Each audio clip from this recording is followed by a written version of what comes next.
What's going on, guys? Appreciate you joining me on the Silver Little Mindset channel. Today I actually wanted to do a quick once over on tourniquets and how to apply them, how to use them.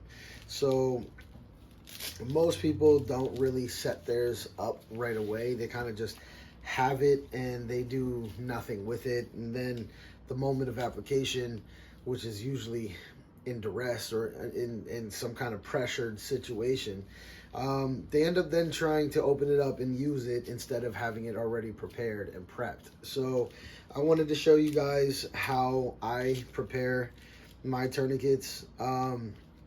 Also learned a few things when I went on the training with DTSG.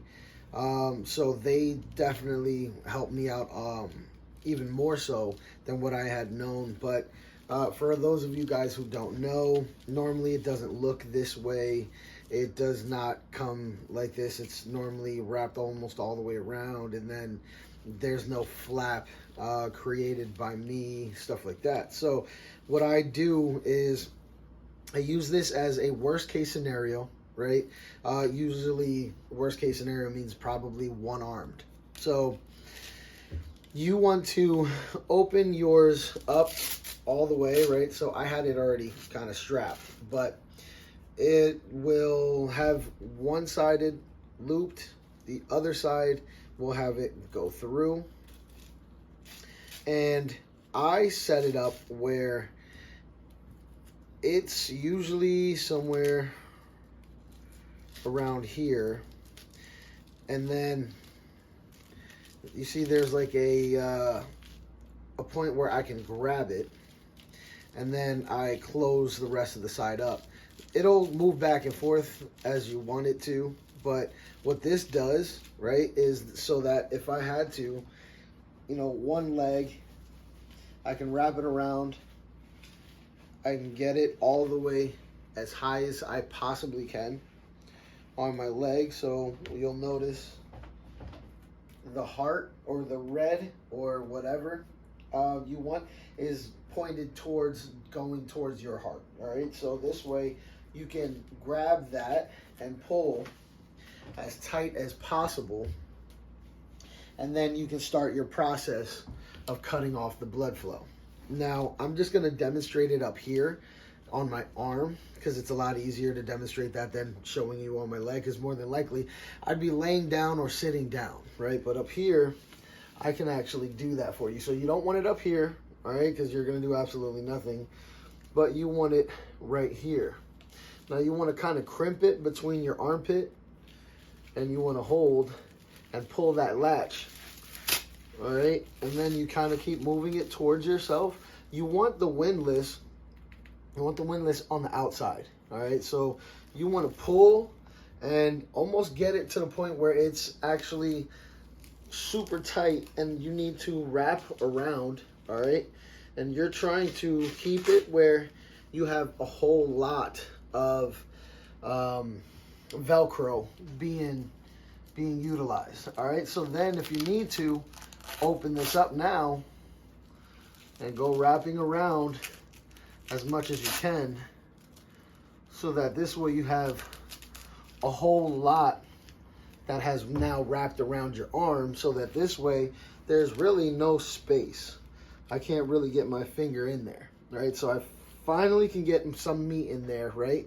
Now this is when the windlass comes into play. So I have that in there. What you want to do also with the access is you can keep it connected, and you can either put it in or wrap around. So I'd much rather just put it in as fast as possible. If this is taking too much time, just don't do it. But then you want to wrap around, all right, your windlass. You want to drop this down as much as possible. Wrap around your windlass, one,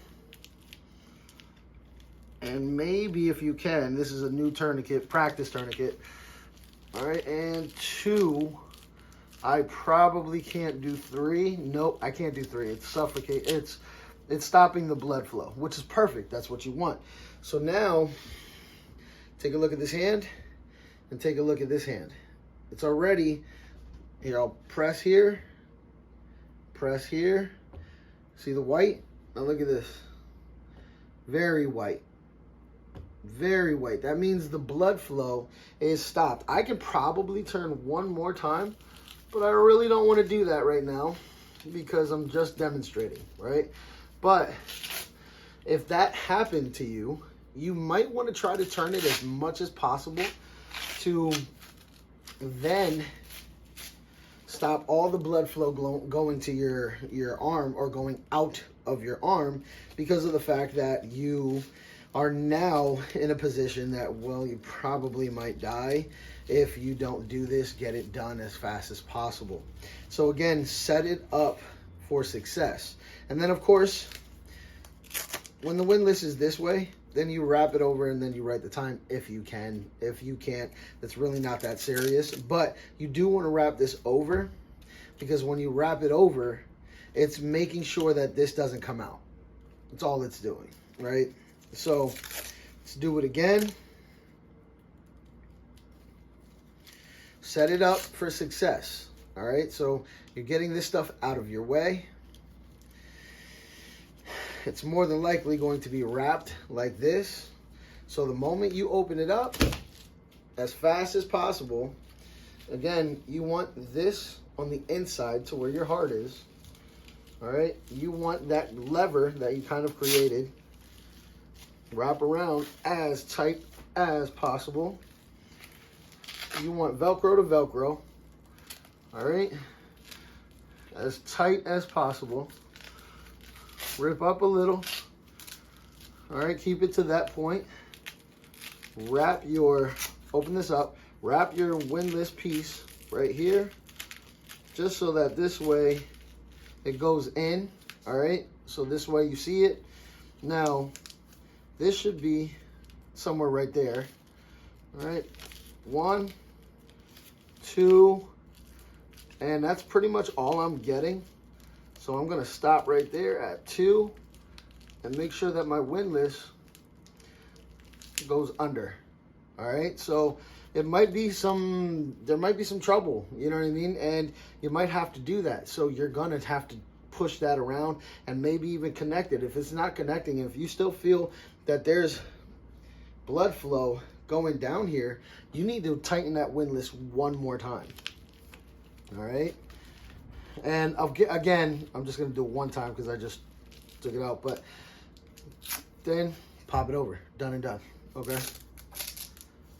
So very quick, very simple, easy application, and really easy to understand once you set it up for success, what you can do with your tourniquet. And this way, you're not wasting time figuring out and reading your pamphlet on how to use your tourniquet. Tourniquets are extremely vital, very important, and very, very overlooked. There's plenty of people I've met that have tourniquets, cat tourniquets, which are great. This is just a trainer.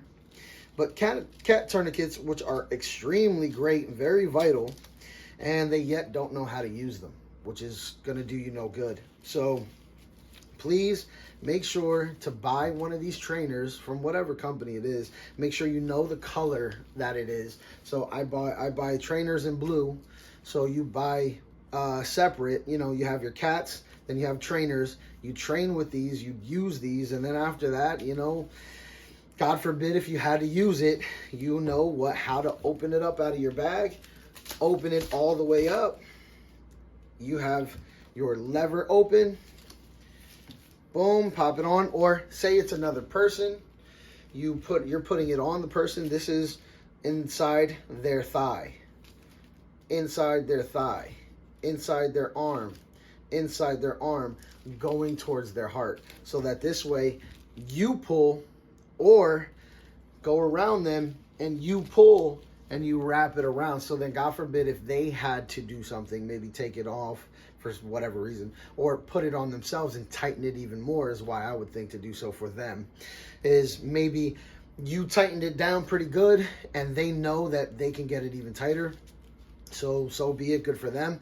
Then they'll crank it down, tighten that as tight as possible, use the windlass again, maybe 1 or 2 more times. They're gonna have to loosen the windlass, but you know how it goes. Then after that, maybe crank it down better than what you could have done. Maybe you were too nervous to put it on, but you tried. And this is on the right way for them so that maybe they can crank it down because maybe they know what to do with it more than you do, right? So regardless, if you train with it, then you'll know what to do with it more than hopefully they will, right? So anyway, that's it for today, guys. So I hope you learned something from this, and I wanted to just take a different course of action today on this video and show you how to save a life and instead of versus taking a life. But anyway, guys, get out there and train. I love you guys. Be safe. Peace.